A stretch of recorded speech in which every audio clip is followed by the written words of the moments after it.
Bonjour et bienvenue à la vie avec Azan. Aujourd'hui, nous discutons les recherches de l'université en l'État-Unis. On y va?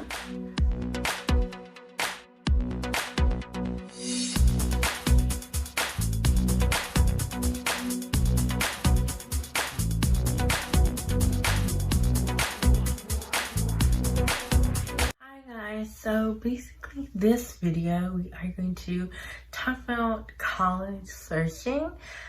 This is specifically centered towards juniors since they're now incoming seniors, and they will be doing applications this year and the beginning of next year. So first thing first, you want to compile all your resources.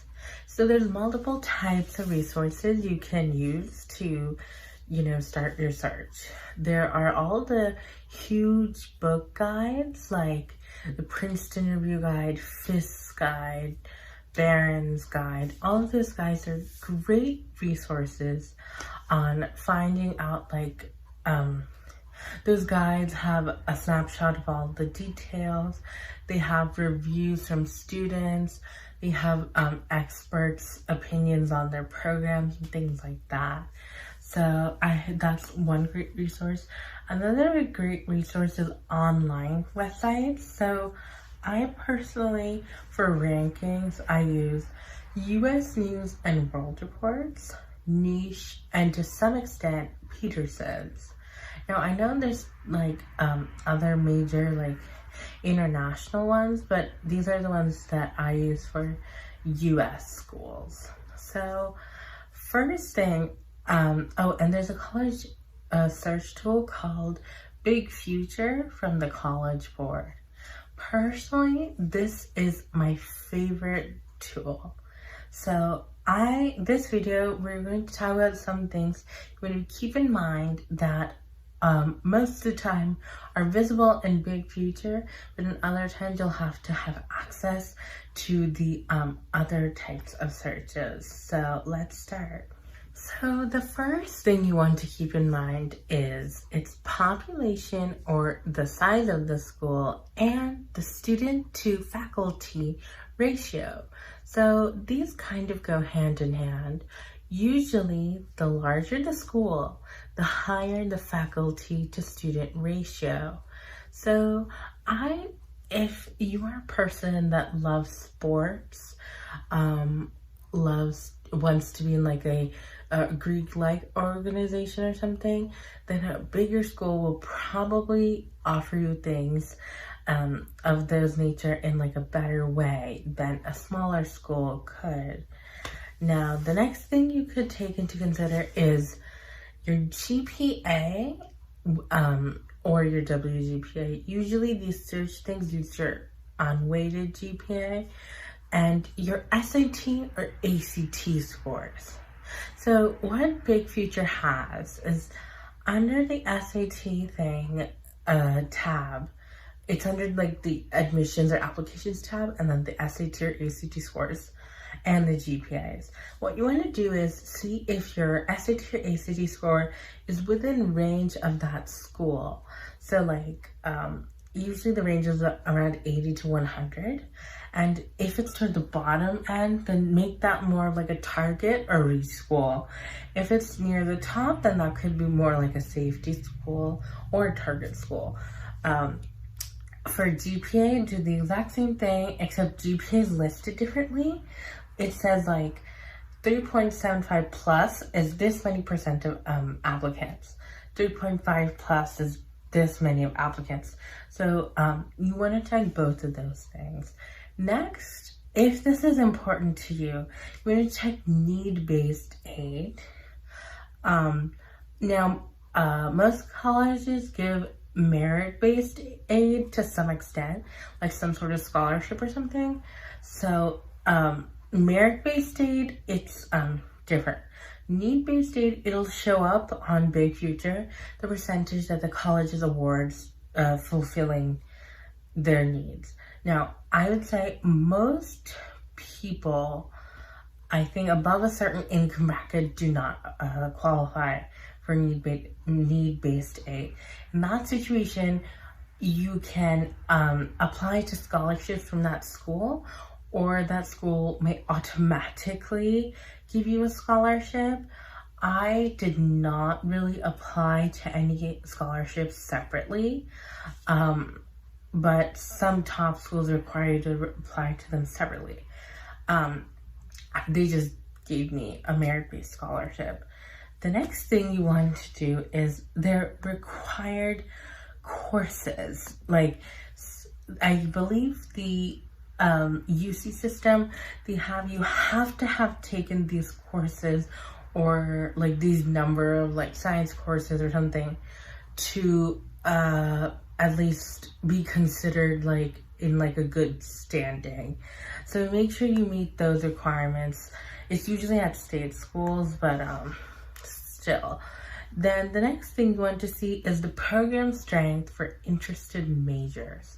Now, if you're undecided, then you want to look at the general school strength and maybe some of the things you're interested in. But if you're pretty much focused on what you want to do, then it would be in your interest to look at the program's reputation and what people are saying, stuff like that. The next thing is you need to look at the returning freshman rate. This is really important to evaluate the amount of happiness on the school and like support. This is one evaluator for support system. We'll get to another evaluator later. The next thing you want to see is what's the curriculum style. Is it a flexible curriculum where you can have more you're able to like choose, or is it core where you have to take these certain classes, like you have to take chem, physics, and bio or something? Or is it flexible, say like you have to take 2 sciences? So depending on the school, you might want to look at that as well. The next thing you want to look at is the calendar style. This is very important, okay? It depends on how you learn. There are basically 3 calendar styles. One is semester, the second is calendar, and the third is the 414 or 441 system. So I believe I've said this in a previous video, but the semester system is kind of slower and it gives you more time to absorb the material.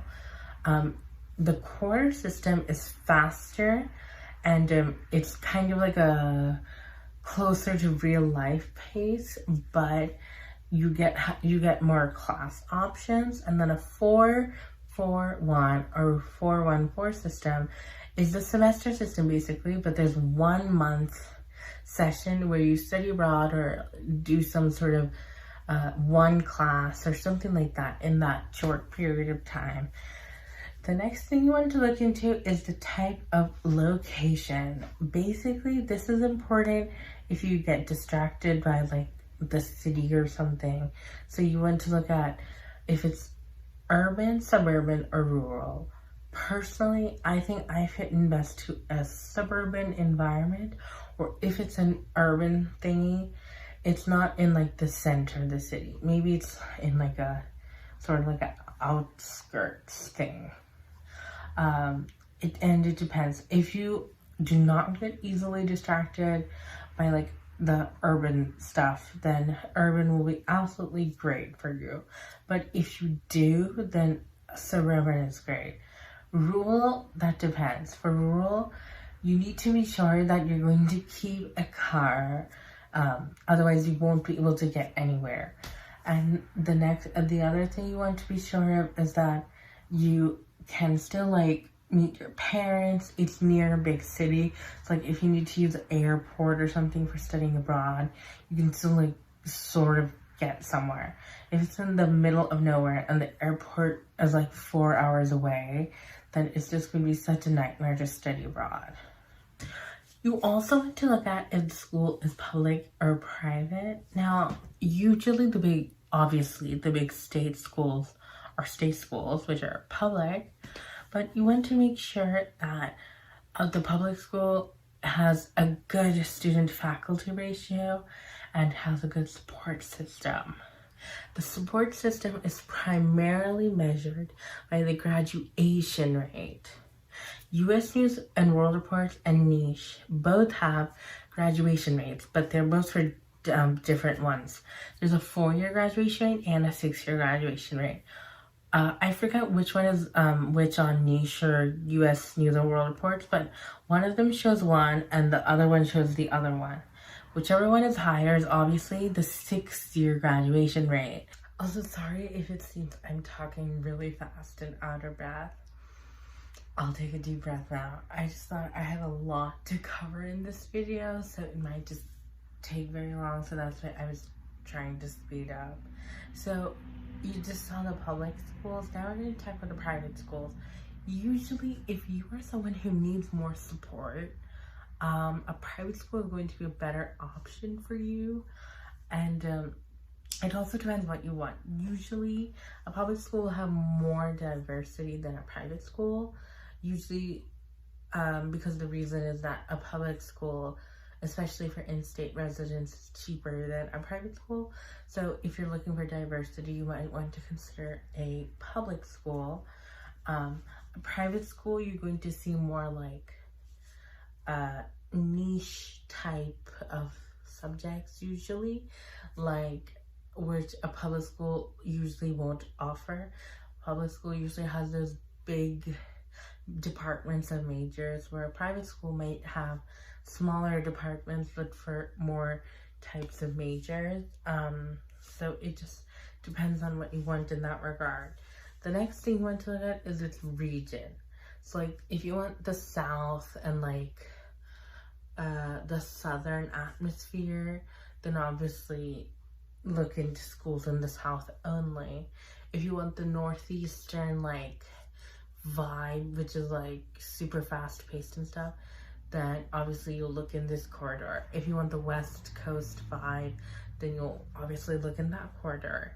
The next thing you want to look at is the acceptance rate of the school. This is usually on U.S. News and World Report, since I think on Niche, but I'm not sure.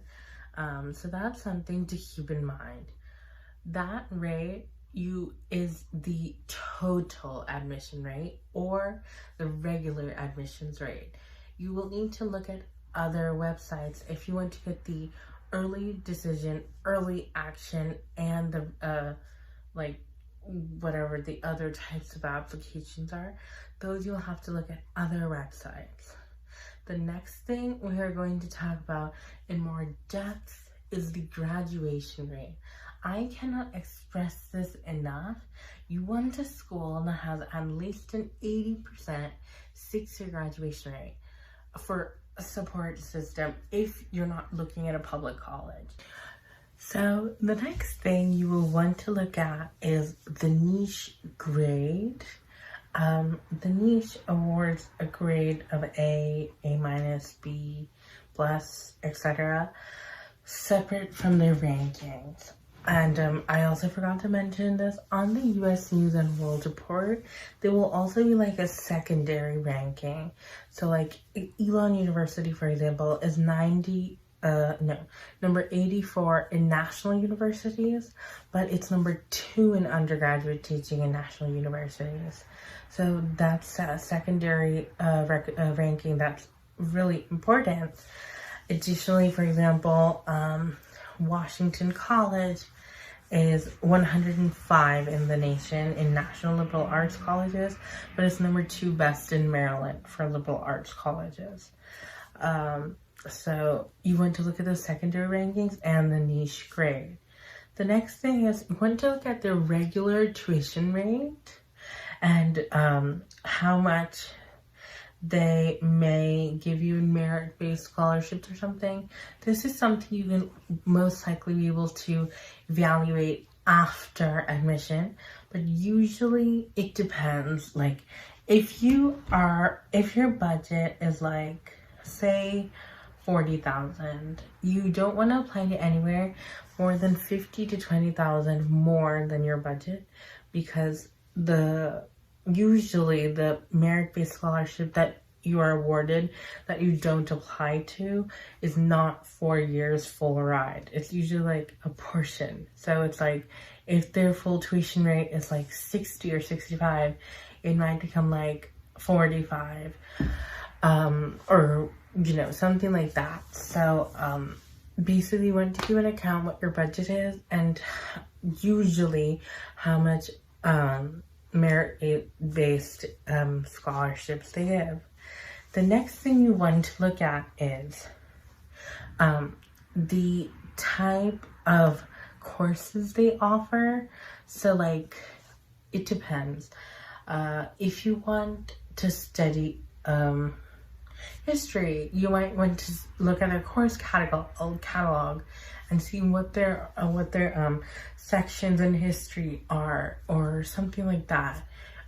It just depends. Like, I'm doing international business, so the school I'm going to has very strong business program. So and their classes are really interesting, and I really like their curriculum. So all of these kind of go hand in hand. The next thing you want to look at is the retention rate. I think I mentioned this earlier, but the retention rate goes along with the graduation rate to gauge the level of support. The next thing and the last thing is you want to look if there are any clubs or sports you're interested in. You want to figure that out early on, like intramural sports if you're not like recruited for like a collegiate level sport. You want to look at all those things. Like if you do debate in high school, you want to make sure they have a good debate team. It's gotten some sort of award, something like that. Or same thing like model event, whatever your extracurriculars are. Like I made an MSA in my school, and so I became co-vice president of MOC MSA. So I want to make sure if my university, or at least if that area has like some sort of MSA or something like that. So like UPenn has an MSA, Drexel has an MSA, Temple has an MSA.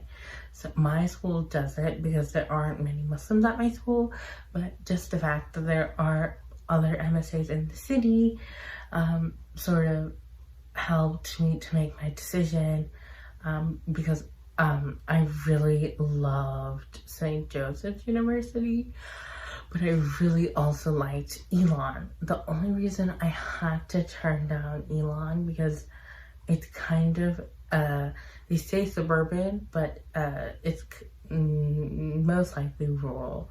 Like you have to have a car, and the town that is the center of Elon, there isn't a ton to do. It's very like a rural town. They say suburban, but I don't really agree with that. So there will be future videos about applying to American universities for international people, specifically for people in Pakistan, and there will also be a video closer to August when Common App essay topics will come out about the college application process step by step for juniors. So for juniors right now, incoming seniors, I suggest that you get your colleges sorted out by the search tips I gave to you in this video. And then in August, when Common App essays come out, you'll be able to start drafting your essays. Keep in mind that early action and decision usually are due in October or November, and regular decision is usually due in December or January. January 15th is a very common time for regular decision due date. So, j'espère que vous aimez cette vidéo. S'il vous plaît, aimez, partagez, commentez et abonnez ma chaîne. Et Merci d'avoir regardé. À la prochaine vidéo. Au revoir.